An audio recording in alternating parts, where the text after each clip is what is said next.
क्या आपने कभी सुना है कि दुनिया के पालनहार भगवान खुद भी कभी बीमार पड़ जाते हैं? सुनकर भले ही अजीब लग रहा हो, लेकिन इस संसार में भगवान भी बीमार हो जाते हैं। जी हाँ, हम बात कर रहे हैं पन्ना के भगवान जगन्नाथ स्वामी की, जो 15 दिनों के लिए लू लगने से बीमार हो गए, जिससे अब 15 दिनों तक के लिए भगवान जगन्नाथ स्वामी मंदिर के पट बंद कर दिए गए हैं। आपको बतला दें, यह मान्यता है कि वैदिक मंत्रोच्चार के साथ औषधि जल से भगवान को स्नान कराया जाता है। इसी दौरान लू लगने से भगवान बीमार पड़ जाते हैं, जिससे उनकी दिनचर्या और भोजन व्यवस्था भी बदल दी जाती है। ठीक होने तक उन्हें प्रतिदिन वैद्य द्वारा दवा देने की परंपरा भी निभाई जाती है। इस दौरान मंदिर के कपाट भी बंद रहते हैं। पन्ना में भगवान जगन्नाथ स्वामी जी का प्राचीन मंदिर है, जहां पर भगवान जगन्नाथ स्वामी अपनी बहन सुभद्रा एवं भाई बलभद्र के साथ विराजमान हैं।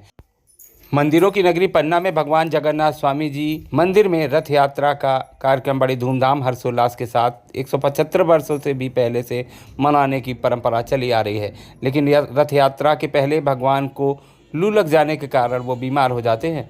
भगवान जगन्नाथ स्वामी जी को धूप में स्नान कराने से लू लग जाती है, जिसके चलते वे बीमार हो गए हैं। भगवान जगन्नाथ स्वामी मंदिर में बीते रोज सुबह राज परिवार की उपस्थिति में भगवान के स्नान यात्रा की रस्म अदायगी की गई। इसी के साथ ही ऐतिहासिक रथ यात्रा महोत्सव का आगाज हो जाता है।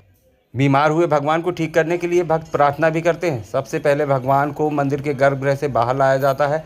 जानकार बतलाते हैं कि मंदिर में प्राण प्रतिष्ठा के 36 वर्ष बाद पन्ना में भी आषाढ़ शुक्ल की द्वितीया को जगन्नाथ जी की रथ यात्रा निकालने की शुरुआत हुई। बीते 175 वर्षों से रथ यात्रा निकालने का सिलसिला अनवरत चला आ रहा है। इस रथ यात्रा में हजारों की भीड़ में घोड़े, हाथी, ऊंट की सवारी निकलती है। यहाँ पुरी की तर्ज में भगवान जगन्नाथ की रथ यात्रा पारंपरिक तरीके से निकाली जाती है। राजशाही जमाने से चली आ रही इस परंपरा का निर्वहन आज भी किया जाता है। पन्ना में ये भगवान जगन्नाथ स्वामी जी का मंदिर है। इस मंदिर ये अति प्राचीन मंदिर है।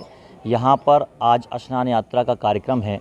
यहाँ पर आज भगवान बाहर आएंगे गर्भगृह से और भक्तों को दर्शन देंगे। स्नान होगा उनका जल से के द्वारा, और एक घट लुटने की परंपरा है, जिसमें छोटा सा घड़ा होता है, उसमें जल होता है प्रभु का, और उसके बाद में भगवान अंदर जाते हैं। उस समय उन्हें लू लग जाती है और भगवान बीमार पड़ जाते हैं। इन 15 दिनों में मंदिर बंद के कपाट बंद रहेंगे।